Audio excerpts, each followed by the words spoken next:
जय हिंद दोस्तों, welcome to your favourite YouTube channel. This is Praveen Kumar Jain, you're watching Awaz Hind news.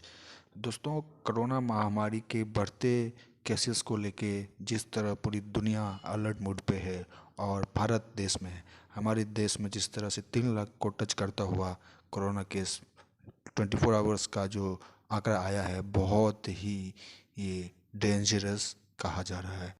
जो भी इस वीडियो को देख रहे हैं, आप सबसे रिक्वेस्ट है, खुद को और अपनी फैमिली को सेफ रखें। ज़रूरत हो तो बाहर निकलें, मास्क ज़रूर लगाएं और सैनिटाइजर का इस्तेमाल करें। तो चलिए चलते हैं आज के टॉपिक की ओर।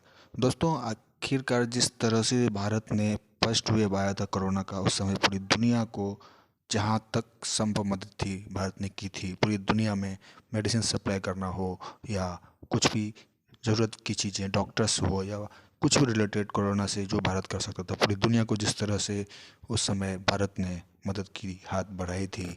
आज जिस तरह सबसे ज़्यादा केसेस भारत में पाए जा रहे हैं और पूरा भारत हाई अलर्ट मोड पे है, उस समय में उसी तरह पूरी दुनिया में से बहुत सारे देशों ने जो है भारत के लिए खुला रास्ता दरवाज़ा खोल दिया है कि जो भी ज़रूरत पड़ेगी भारत की वो यथासंभव मदद करेंगे। चाहे वो अमेरिका हो, रसिया हो, चाहे वो इजराइल हो, इवन चाइना ने भी ये मदद की हाथ बढ़ाई है। और सबसे इंटरेस्टिंग बात यह है कि उस लिस्ट में फ्रांस के साथ साथ अब पाकिस्तान का भी नाम जुड़ गया है। जी हाँ दोस्तों, पाकिस्तान से एक ईदी फाउंडेशन करके एनजीओ है, उसने भी मदद की गुहार पीएमओ को एक चिट्ठी लिखकर लगाई है कि हम 50 एम्बुलेंस का मदद करेंगे भारत की कोविड-19 की इस पेंडेमिक में। तो ये आज का टॉपिक यही है कि देखते हैं कि ये ईदी फाउंडेशन की जो एक पहल है वो किस तरह रंग लाएगी या नहीं। और सबसे इम्पोर्टेंट बात, क्या भारत को एम्बुलेंस सपोर्ट की ज़रूरत भी है या नहीं, वो भी जानना बहुत ज़रूरी है। मेरे ख्याल से ज़रूरत नहीं है, भारत के पास सफिशेंट एम्बुलेंस है।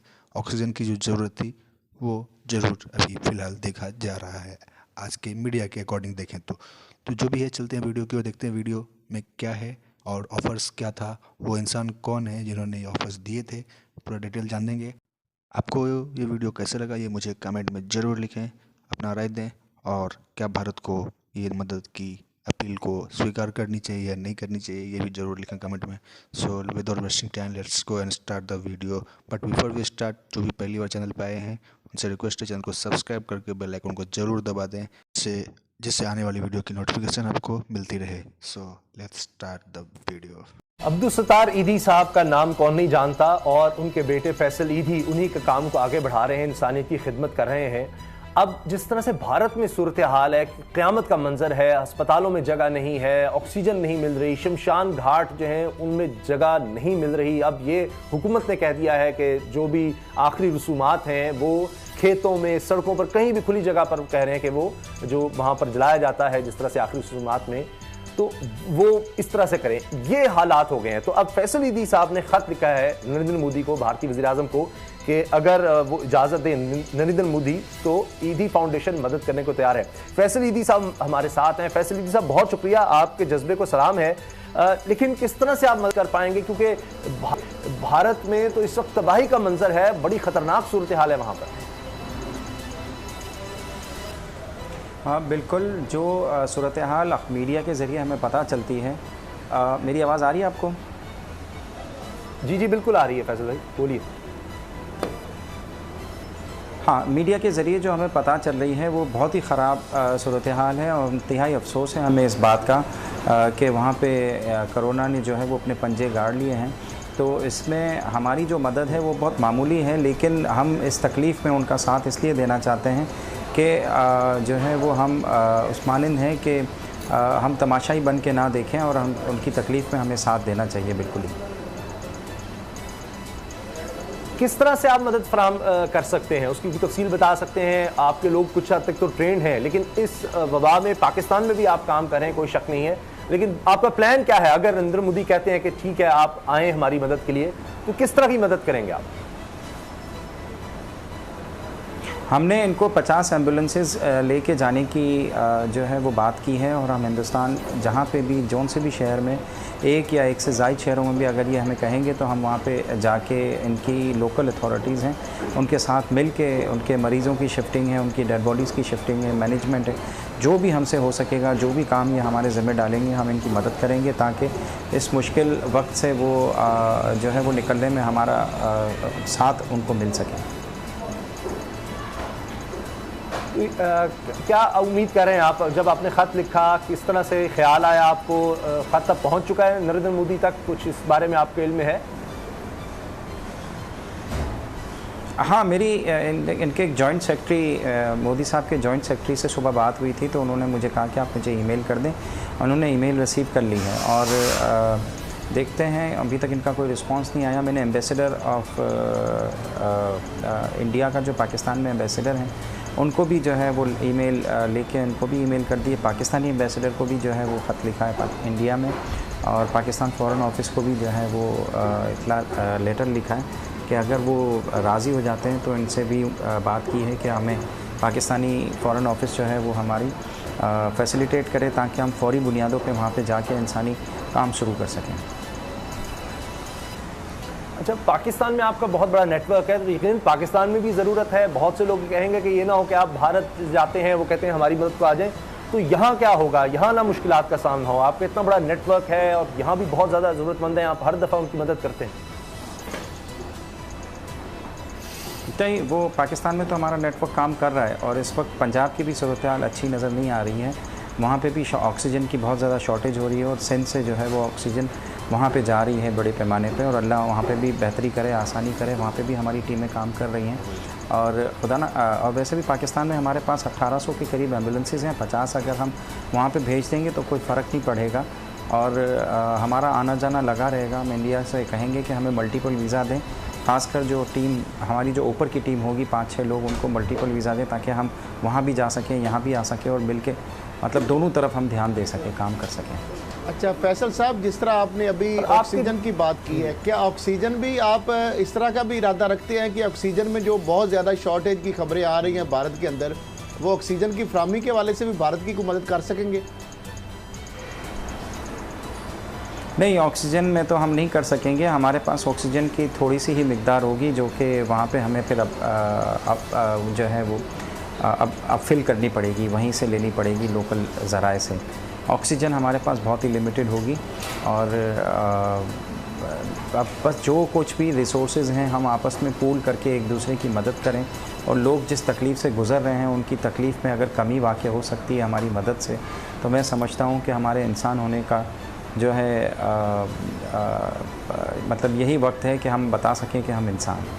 फैसल साहब, ये बड़ा अच्छा जेस्चर है कि हम इंसानियत के नाते हम भारत में वो लोग जो कोरोना से अफेक्टेड हैं उनकी मदद करने के लिए जा रहे हैं। अब मोदी पे एक इल्ज़ाम ये लगाया जा रहा है कि मोदी के पास, इंडिया के पास वाफर वैक्सीन थी, लेकिन उन्होंने इधर उधर सारी वैक्सीन बांट दी, और जब मुल्क को ज़रूरत पड़ी तो उनके पास कुछ भी नहीं था। तो पाकिस्तान में, पंजाब में भी कोरोना है, KPK में भी कोरोना है, और बहुत तेज़ी से ये फैल रहा है। तो क्या आपके समझते हैं कि आपके पास इतने एडिशनल रिसोर्सेज हैं कि अगर ज़रूरत पड़ने पर वो हमारे भी काम आ जाए और इंडिया में जो लोग हैं उनके भी काम आ जाएं? बिल्कुल, हम पाकिस्तान में हमारे रिसोर्सेज बहुत ज़्यादा तादाद में हैं, और हम ये जो है वो बिल्कुल हम ज़हनी तौर पे और अमली तौर पे भी तैयार हैं पाकिस्तान में भी बड़े पैमाने पे काम करने के लिए। अल्लाह करे यहाँ पे इस तरह की सिचुएशन ना बने, लेकिन मुश्किल वक्त में अगर वो इंडिया जो है वो हम अपने मदद कर देंगे। हमारी 50 गाड़ियाँ 1800 गाड़ियों में से निकल जाती हैं, तो इतना जो है वो फ़र्क नहीं पड़ेगा। अच्छा। और यकीनन आपने जैसे कहा कि पंजाब और सरहद की जो सूरत हाल है वो मुनासिब नहीं है, और ये भी हमारे जहन में है, और हमने अपनी जो है वो तैयारियां रखी हुई हैं। अल्लाह ना करे वर्स्ट भी होती है पाकिस्तान में सिचुएशन, तो उसके लिए हम पहली वेव के अंदर हमने जो एक्सपीरियंस हासिल किया है, हम सेकेंड वेव में उससे बेहतर तरीके से उसका मुकाबला कर सकें। अच्छा फैसल साहब, वो कौन सी ऐसी चीज़ें हैं जो हमारे यहाँ वाफिर हैं और हम वहाँ पर इंडिया में जो लोग अफेक्टेड हैं उनको दे सकते हैं? बस मास्क या किस किस्म की वो चीज़ें हैं जो कोरोना में उनके लिए हेल्पफुल हो सकती हैं और जो हम इस पोजीशन में हैं कि हम उनकी मदद कर सकें? देखिए, हम दोनों मुल्क ही जो है वो गरीब मुल्क हैं। हम एक दूसरे के रिसोर्सेज पूल करके एक दूसरे की मदद ज़्यादा बेहतर तरीके से कर सकते हैं। यहाँ पे भी चीज़ें शॉर्ट हैं, वहाँ पे भी चीज़ें शॉर्ट हैं, और दोनों ही थर्ड वर्ल्ड कंट्री हैं। और इस मुश्किल की घड़ी में हम गरीब मुल्क एक दूसरे का अगर साथ दें तो ही हम एक दूसरे के बेहतर आ सकते हैं। दुनिया के अमीर ममालिक ने तो पूरी दुनिया की वैक्सीन ख़रीद ली और अपने लोगों को लगा लिया।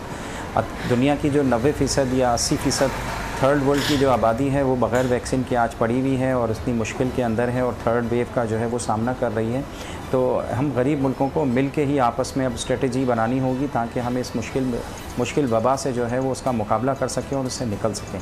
और एक दूसरे के छोटे मोटे जो रिसोर्सेज हैं उनको पूल करके एक दूसरे की मदद करने से ही हम अपने ज़्यादा से ज़्यादा लोगों की जान बचा सकें। अच्छा फैसल साहब, ये जो हुकूमत की जानिब से SOPs का रोज़ नया ऐलान होता है, क्या आप मुतमिन हैं जो SOPs हैं हॉस्पिटल्स के अंदर या कोरोना की जो हिफाजती इक़दाम है उस हवाले से वो अमल दरामद उस पर हो रहा है? पाकिस्तान में लोग बहुत लापरवाही कर रहे हैं और उनको इंडिया की सूरत हाल से जो है वो सबक सीखना चाहिए और इनको बिल्कुल एहतियात करना चाहिए। ये मामूली चीज़ नहीं है, इसका जो वायरस है ये म्यूटेंट होता है, ये अपनी शक्ल बदलता है और ज़्यादा हर आने वाले वक्त में जो है वो अपनी शक्ल बदल के ज़्यादा नुकसान पहुंचाने की कोशिश करता है। इसके अंदर ही फासला रखें, मास्क हर वक्त लगाएं और हाथ लोगों से ना मिलाएं क्योंकि हाथ मिलाने से जो है ये वायरस फैलता है। तो बराए करम हाथ लोगों से आपस में हम ना मिलाएं क्योंकि मास्क लगा के हम रखते हैं और सबसे हाथ मिला रहे होते हैं, तो ये इससे कोई फ़ायदा नहीं होगा। उससे जो है वो चांसेस तो कम है लेकिन लग सकता है। और आप किस तरह से एहतियात करते हैं, क्योंकि आप खुद इस वबा से मुतासर हो चुके, आपका अमला ज़ाहिर है लोगों में जाता है, लोगों की मदद करता है, तदफीन के मराहल में भी आगे आगे होता है, जो लोग इस वबा से जाँ बाक होते हैं उनके लिए भी, तो किस तरह से इस चीज़ को यकीनी बनाते हैं? देखिए, हमारे पास किट्स हैं, PPEs वगैरह हैं, उसको हम इस्तेमाल करते हैं जब किसी भी मरीज़ को हैंडल कर रहे हों और फिर उसको डीसैनिटाइज़ करते हैं। उसको जो है वो जब कंटामिनेट हो जाती है तो डीकंटामिनेट करके उसको फिर रीयूज़ करते हैं और तरीका हमारे पास है और उसी चीज़ को हम यूज़ करते हुए पाकिस्तान में, इंडिया में जो है वो वही काम करेंगे और मुझे उम्मीद है कि हम वहाँ पर बहुत बड़े इनकी काफ़ी मदद कर सकते हैं। हालांकि हमारी फ़्लीट छोटी होगी, लोग कम होंगे, लेकिन फिर भी हम उनके लोगों की जो है वो हमारा जज्बा और अज़म होगा, उन लोगों के साथ 24 घंटे मिल के काम करेंगे और उन लोगों की तकलीफ़ हम दूर करने में उनका साथ ज़रूर देंगे।